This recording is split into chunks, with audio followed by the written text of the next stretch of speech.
and we have skin and for body.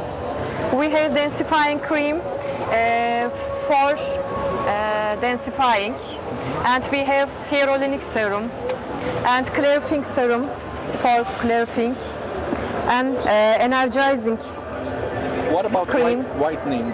Whitening here. We have whitening cream for body only. And face? Yeah, and face hangisiydi? Yeah, here.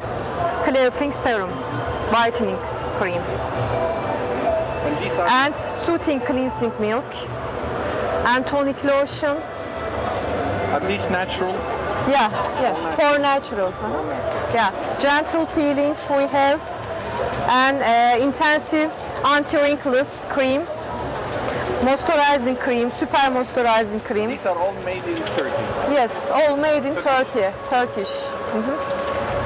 How do you the quality? How do you measure the quality? You have quality certification. Yes, we have GMP and ISO.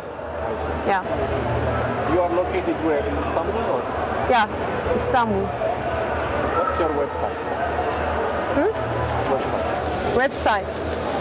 Website mackasPharma.com.tr.